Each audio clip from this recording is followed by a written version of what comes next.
시청자 여러분, 혹시 요즘도 치과 가는 게 겁나세요? 무섭고 돈도 많이 들고, 그래서 미루고 미루다 결국 더 큰 병이 되어 가보셨던 적 있으시죠? 안녕하세요. 저는 자연치유통합치의학 전문의 박세중 박사입니다. 서울에서 35년 넘게 치과를 운영했고, 지금은 환자분들께 치과를 덜 가게 만드는 생활 습관을 알려드리고 있습니다.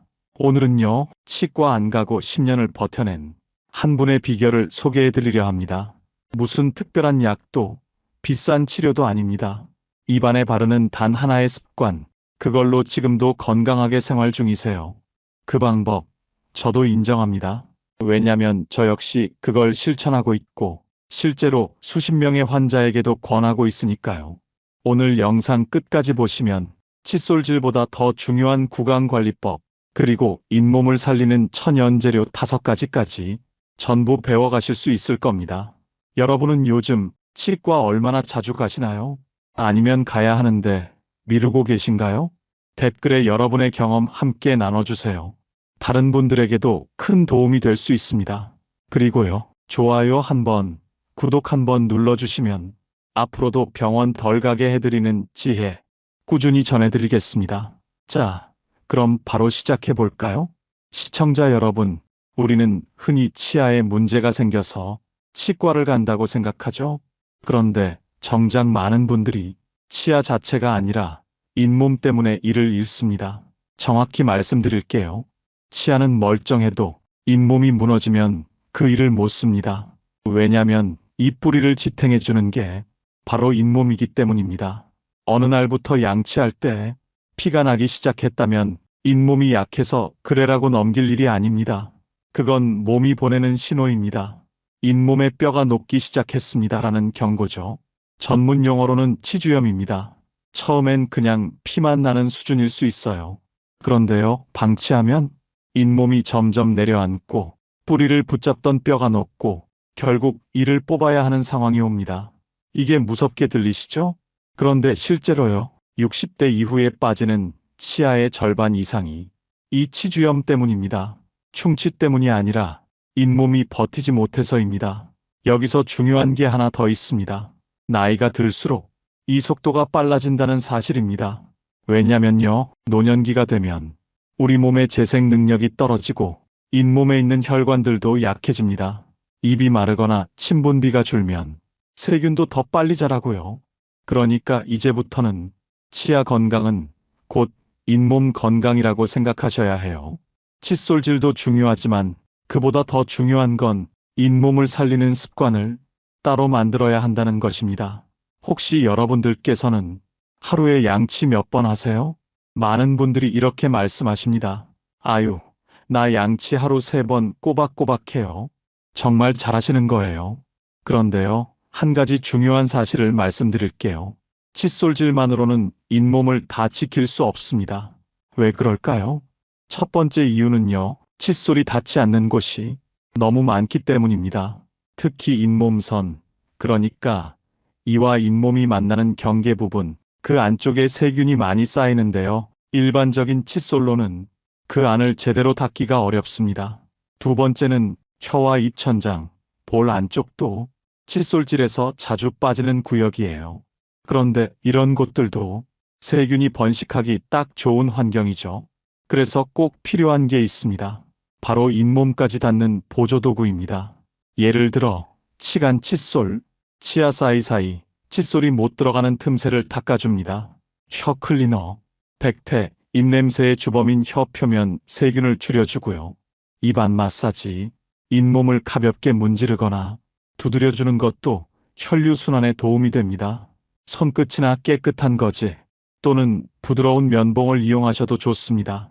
사실 저희 병원에도 양치 다 하는데 왜 잇몸이 붓죠? 치과 갔다 왔는데 또 피가 나요. 이런 분들 정말 많거든요.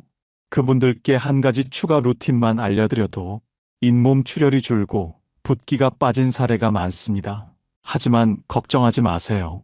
이제부터는 병원 안 가고 10년 버틴 분의 실제 루틴을 그대로 소개해 드릴게요. 이분은 올해로 74세 되신 분인데요. 지방에 사시는 분으로 제가 서울에서 진료할 때부터 꾸준히 연락을 주고받던 아주 성실한 환자셨습니다. 이분은 오랫동안 고혈압 약을 복용 중이셨고 입이 자주 마르는 증상도 있으셨어요. 그런데 특이하게도 10년 가까이 잇몸이 붓거나 피가 나거나 치아가 흔들린다거나 하는 일이 전혀 없었습니다. 그래서 제가 궁금해서 여쭤봤죠. 도대체 뭘 하시길래 그러냐고요. 그때 이분이 하신 말씀이 아직도 기억납니다. 잇몸에 매일 뭘 발라줘요?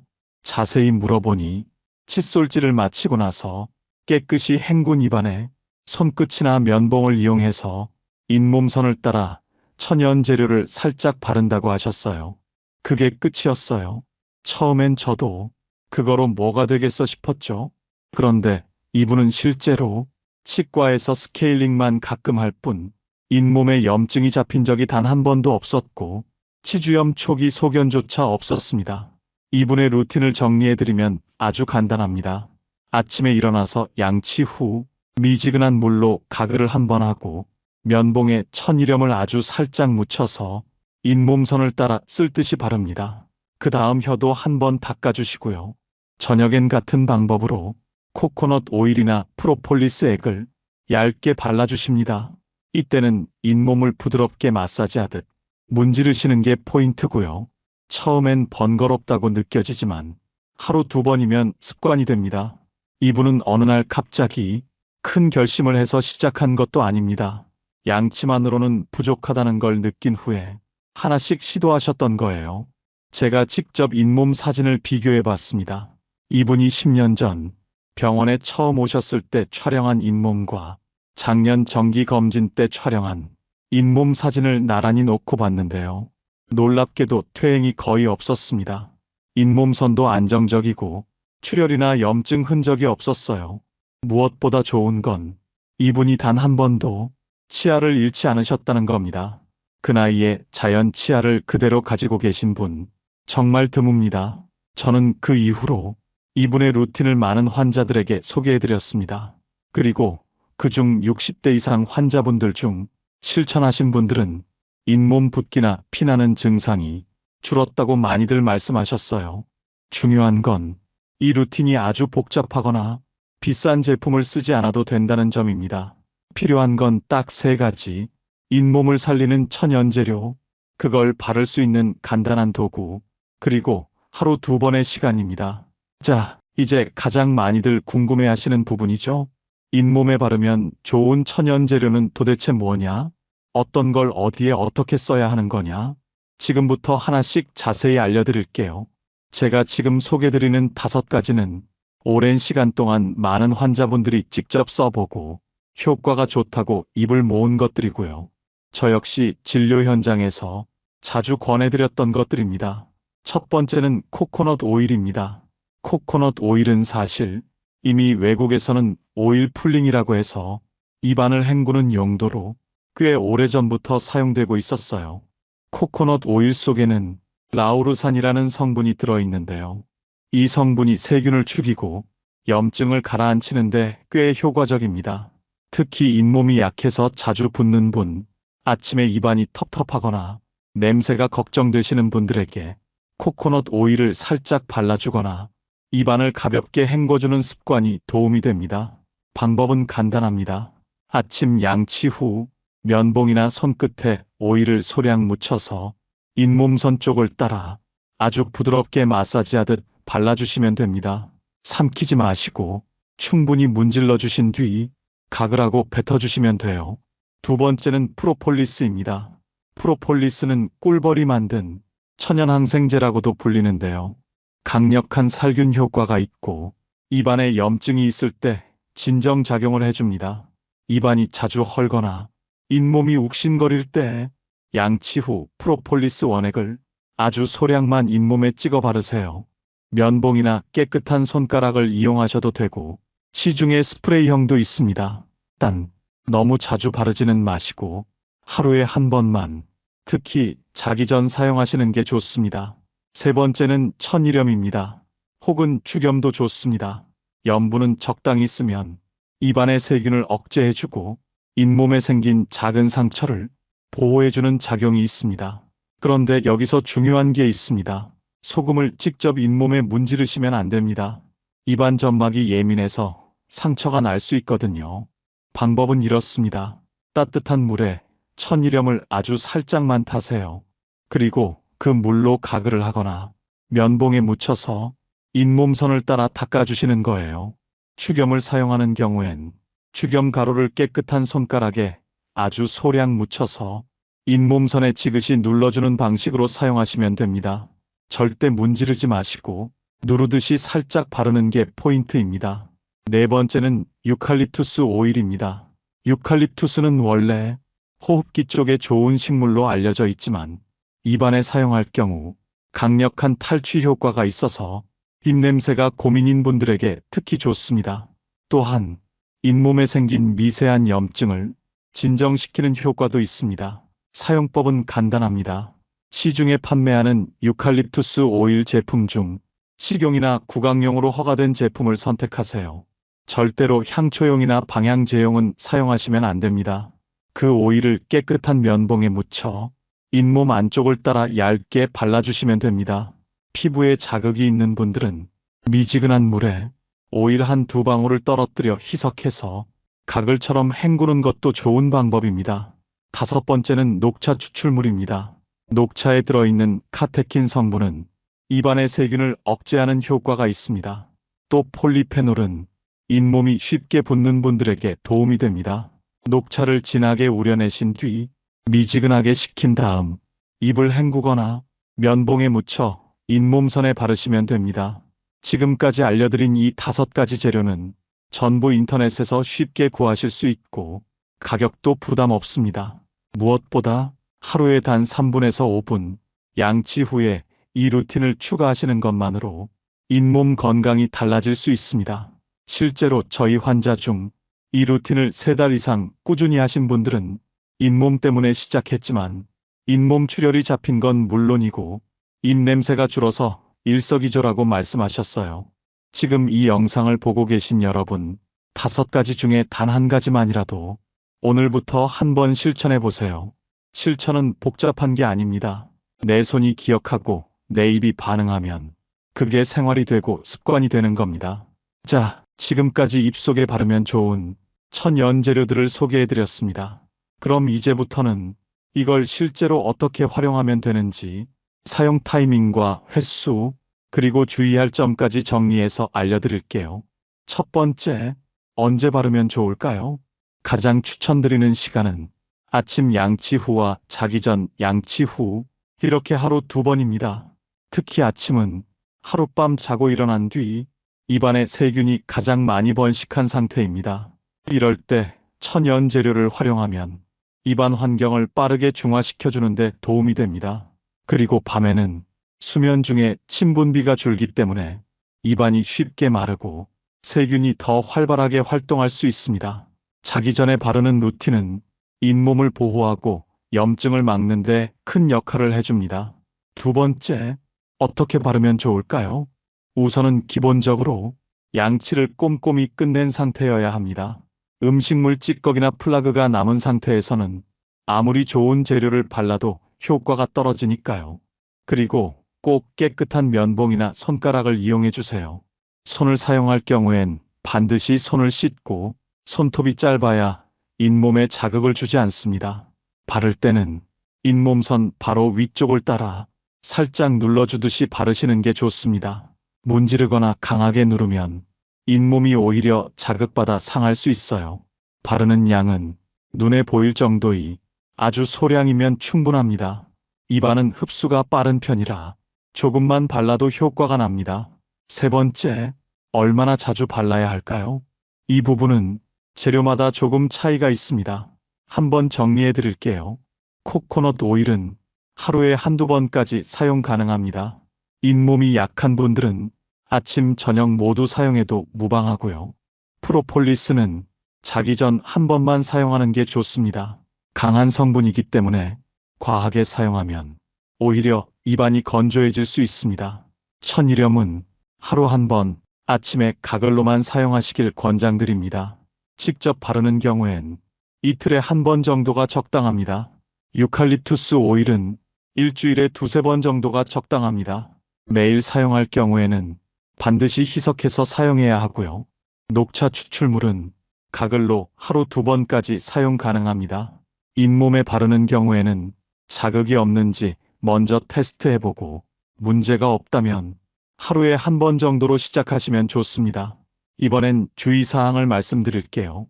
무엇보다도 중요한 건 꾸준함입니다. 하루 이틀 해보고 효과 없다며 포기하시면 아무런 변화도 느끼기 어렵습니다.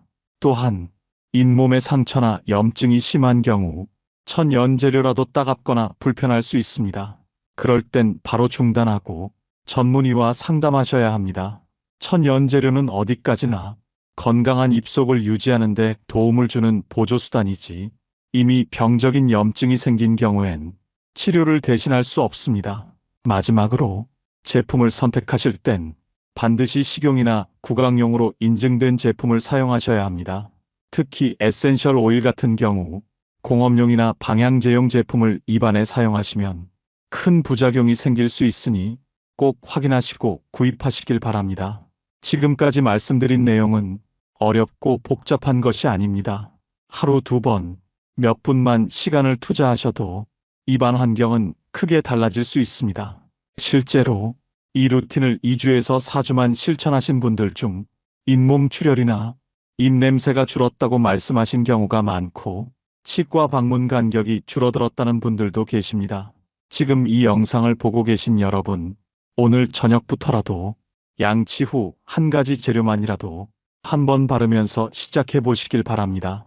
이제 마지막으로 치아보다 잇몸이 먼저 무너지는 이유, 그리고 이를 예방하기 위해 꼭 기억해야 할 생활 습관을 정리해드리며 영상을 마무리하도록 하겠습니다. 그럼 잇몸이 무너지지 않게 하려면 우리는 어떤 생활 습관을 꼭 기억해야 할까요? 지금부터 제가 진료실에서 늘 강조드리는 잇몸 건강을 지키는 5가지 습관을 정리해서 말씀드릴게요. 첫 번째, 하루 2번 이상 정확한 양치. 시간이 중요한 게 아닙니다. 칫솔을 2분 넘게 사용하더라도 잇몸선을 따라 정확히 닦지 않으면 치태는 그대로 남습니다. 칫솔모가 너무 딱딱하거나 너무 강한 힘으로 문지르면 오히려 잇몸이 상할 수 있으니 부드러운 칫솔로 잇몸과 치아 사이를 쓸어주는 방식으로 양치하세요. 두 번째, 입속 마른 상태를 오래 두지 않기. 입이 자주 마르면 잇몸도 약해지고 세균이 활발히 번식하게 됩니다. 물을 자주 조금씩 마시고 입안이 마르지 않도록 주의하세요. 특히 고령이신 분들 중 혈압약이나 이뇨제 복용 중이시라면 구강 건조가 더 심할 수 있습니다. 세 번째, 단단하고 질긴 음식은 조심해서 오징어나 마른 반찬처럼 질기고 오래 씹어야 하는 음식은 약해진 잇몸에 부담이 됩니다. 반대로 너무 무른 음식만 오래 먹으면 잇몸에 자극이 부족해서 약해질 수도 있으니 딱딱하지 않되 적당히 씹을 수 있는 음식을 선택해 주세요. 네 번째, 틀니나 보철물은 매일 점검하고 관리하기. 틀니나 임플란트가 있는 경우 그 부위에 음식물이 끼거나 잇몸과 계속 마찰이 생기면 염증으로 이어지기 쉽습니다. 틀니는 매일 세척하고 한 달에 1번 정도는 치과에서 상태 점검을 받으시길 권합니다. 다섯 번째, 스트레스를 줄이고 면역력을 관리하기. 잇몸은 면역력이 떨어질 때 가장 먼저 염증 반응을 보입니다. 잠을 충분히 자고 스트레스를 줄이며 비타민C나 항산화 영양소가 풍부한 식단을 유지해 주시는 것이 좋습니다. 이 5가지만 잘 지켜주셔도 10년 이상 치과 1번 안 가고도 잇몸 건강을 유지하는 분들이 많습니다. 시청자 여러분, 제가 영상 초반에도 말씀드렸지만 실제로 치과에서 치아를 뽑게 되는 이유의 대부분은 치아 자체의 문제보다 잇몸이 먼저 무너졌기 때문입니다. 잇몸이 약해지면 건강했던 치아도 지지를 잃게 되고 결국 빠지거나 흔들리게 됩니다. 하지만 다행히도 잇몸은 조금만 신경 써주면 다시 회복할 수 있는 힘이 있습니다. 하루 2번, 천연재료를 활용한 3분 루틴. 이 작은 습관 하나가 10년 뒤 내 치아와 잇몸 건강을 결정짓는 가장 확실한 보험이 됩니다. 지금이라도 늦지 않았습니다. 오늘부터라도 한 가지만 실천해 보세요. 입속이 편안해지고 치과 가는 횟수도 눈에 띄게 줄어들 겁니다. 오늘 영상이 도움이 되셨다면 좋아요 버튼 눌러주시고요. 여러분만의 구강관리 비결이나 실천해 보신 방법이 있다면 아래 댓글로 공유해 주시면 다른 분들께도 큰 도움이 될 수 있습니다. 저는 지금까지 구강자연치유를 연구해온 통합치의학 전문의 박세중이었습니다. 우리는 다음 영상에서 더 건강한 잇몸과 삶을 위해 다시 뵙겠습니다. 고맙습니다.